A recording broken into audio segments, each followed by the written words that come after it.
साथियों नमस्कार। आज है डेट 9 जुलाई 2025 ईस्वी और आज का करंट अफेयर्स देखते हैं। तो पहला है बोन क्लाइमेट टॉक्स। कहाँ हुआ? बोन जलवायु वार्ता। पीटी फैक्ट है ये। तो बोन क्लाइमेट टॉक्स जो है हुआ बोन में। बोन एक जगह का नाम है जो कि जर्मनी में है। कहाँ है?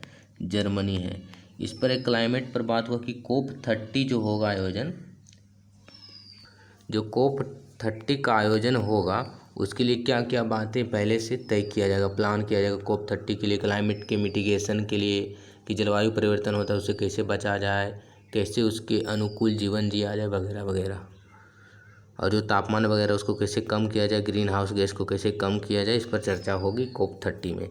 एक पीटी फैक्ट, COP29 का आयोजन कहाँ हुआ? तो इसका आयोजन हुआ बाकू, अजरबैजान के बाकू में। तो COP29, कोप क्या होता है? कॉन्फ्रेंस ऑफ पार्टी, जिसका पूरा रूप होता है कॉन्फ्रेंस ऑफ पार्टी। इसका उद्देश्य होता है जो क्लाइमेट चेंज वगैरह है तो उसको बहुत सारे देश इसमें भाग लेते हैं, कैसे ग्लोबल जो क्लाइमेट चेंज बढ़ रहा है उसको कैसे कम किया जाए, तो इस पर चर्चा होती है। तो COP29 का आयोजन हुआ था बाकू में। और अगला COP30 का आयोजन कहाँ होगा? पीटी फैक्ट, तो ये ब्राज़ील में होगा जहाँ पर ब्रिक्स शिखर सम्मेलन हुआ।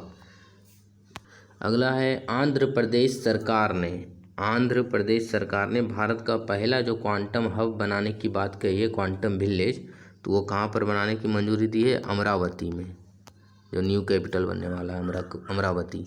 तो अमरावती में quantum valley declaration AQVD, Amravati quantum valley declaration किया गया, अमरावती को बनाया जाएगा, मतलब क्वांटम विलेज के रूप में, नहीं कि वहाँ पर क्वांटम वगैरह को प्रमोट किया जाएगा अधिक से अधिक। जेपोनिका किसकी वैरायटी का नाम है? तो जेपोनिका एक चावल की वैरायटी है, राइस की GM क्रॉप से ये जीन एडिटेड क्रिस्पर Cas9 का प्रयोग किया गया, जिसका जेपोनिका यदि राइस को हम यदि उगाएंगे तो इससे अधिक उत्पादन होगा, प्रोडक्शन अधिक होगा कम खर्च पर। नामीबिया की राजधानी कहाँ है? नामीबिया दक्षिण अफ्रीका का एक देश है, साउथ वेस्ट अफ्रीका में ये पड़ता है। इसकी राजधानी है विंडहोक, और यहाँ पर अब UPI जो इंडिया का है वो वहाँ पर वैलिड होगा। अगला है बेरा सी रूबिन ऑब्जर्वेटरी वेधशाला, जो आकाशीय पिंड का ऑब्जर्व करती है उसको बोलते हैं वेधशाला। तो वेरा सी रूबिन ऑब्जर्वेटरी कहाँ है? चिली देश में है। चिली की राजधानी कहाँ है? तो सेंटियागो, चिली की राजधानी सेंटियागो है। वहाँ पर एक फेमस है वेरा सी रूबिन वेधशाला, चिली देश में है। चिली का एक पर्वत है वहीं पर वो स्थित है, सेरो पचोन पर्वत, और वो है ला सेरेना शहर के पास। ये न्यूज में क्यों है? न्यूज में इसलिए है क्योंकि जो वेरा सी रूबिन ऑब्जर्वेटरी है उसका काम है डिटेल मैप ऑफ यूनिवर्स, ब्रह्मांड का जो है मैपिंग करना, डार्क मैटर का, एस्ट्रॉइड वगैरह की पृथ्वी से कितना नज़दीक से जा रहा है, क्या टकराएगी पृथ्वी से या नहीं, तो वही सब का इसका ऑब्जर्व करना है। वेरा सी रूबिन ऑब्जर्वेटरी चिली में है, चिली की राजधानी सेंटियागो, चिली के एक पर्वत में है ये वेधशाला, सेरो पचान पर्वत पर। दुधवा टाइगर रिजर्व कहाँ है? ये दुधवा टाइगर रिजर्व उत्तर प्रदेश में है। कहाँ? उत्तर प्रदेश के लखीमपुर खेरी जिला में।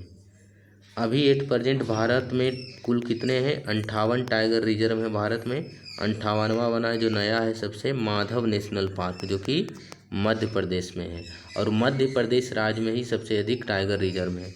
57वां टाइगर रिजर्व का नाम पूछा जाए तो रातापानी टाइगर रिजर्व है जो कि मध्य प्रदेश में है।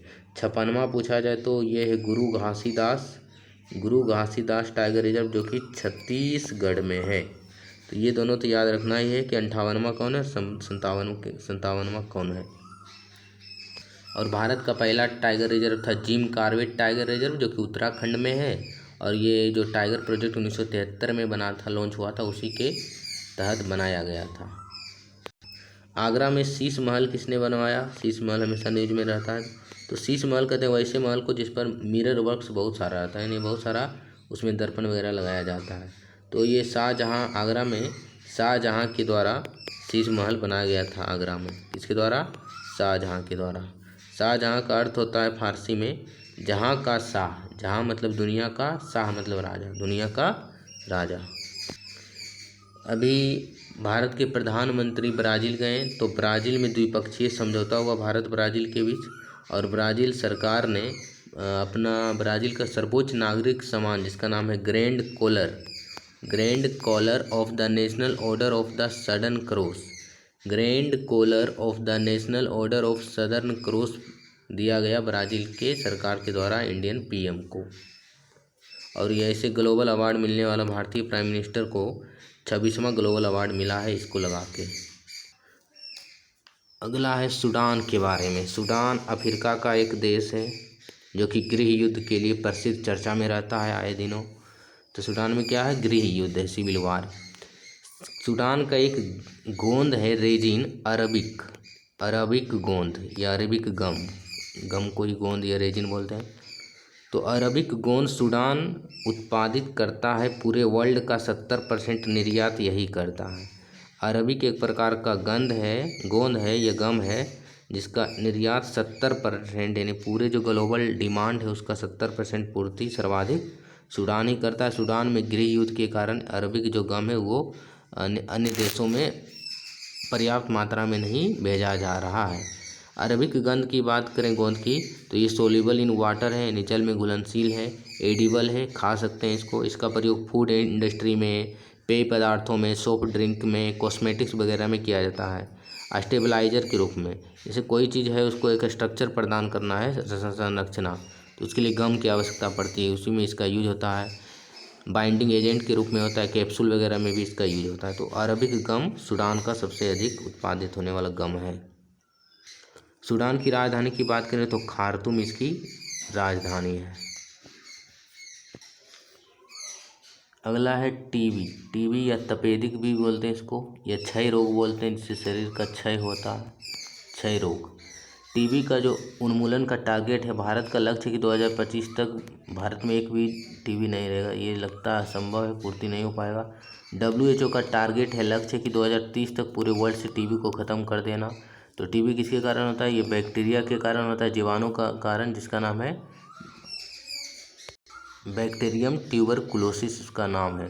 और टीबी के लिए जो बचपन में लगाया जाता है वैक्सीन, उसका नाम है BCG वैक्सीन, जो एकमात्र वैक्सीन है मान्यता प्राप्त, bacillus Calmette Guerin vaccine. BCG vaccine किससे संबंधित है? तो तपेदिक से। बिहार में रिजर्वेशन को लेकर 35% रिजर्वेशन दिया जाएगा महिला को। कौन सी महिला? जो बिहार की अस्थाई परमानेंट निवासी है। तो बिहार की रहने वाली अस्थाई महिला निवासी को जो सरकारी नौकरियों में वो क्षैतिज आरक्षण 35% दिया जाएगा अब हर एक नौकरियों में, लेकिन वो अस्थाई निवासी होनी चाहिए बिहार की।